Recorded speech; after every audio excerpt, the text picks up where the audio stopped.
Aux différents freins vont s'ajouter trois tueurs de créativité dans l'entreprise. Le premier concernera celui qui vise à hyper-surveiller. L'hypersurveillance, c'est un tueur numéro 1, l'hypersurveillance. C'est l'examen constant qui va étouffer la liberté de penser avec créativité. Il va réduire le collaborateur, l'équipier, à un simple exécutant, sans aucune capacité de développement d'idées, en fait.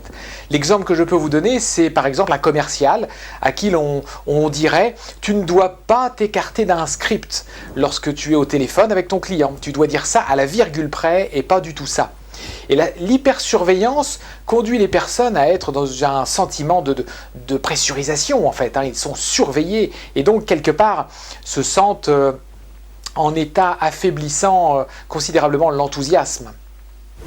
Deuxième tueur, c'est l'hyperévaluation. Autrement dit, le manager, l'animateur d'équipe donne souvent des critiques.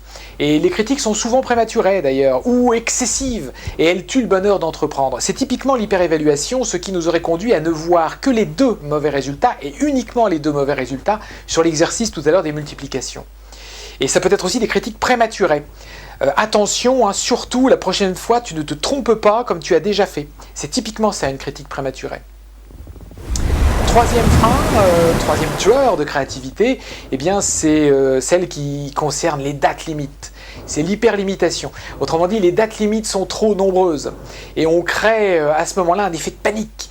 C'est typiquement ce que l'on rencontre lorsqu'il y a par exemple des challenges sur challenge, ou lorsque l'on demande à des personnes de courir 3 lièvres à la fois.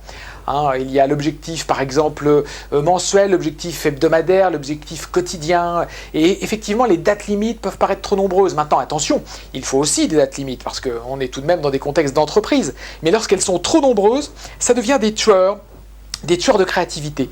Et ces tueurs de créativité ont une capacité extraordinaire, qu'il s'agisse de l'hypersurveillance, de l'hyperévaluation ou des dates limites trop nombreuses, eh bien ces tueurs vont systématiquement affaiblir l'état d'enthousiasme et vont donner envie au collaborateur de ne pas donner le meilleur de lui-même parce qu'il ne se sentira pas tout simplement assez bien.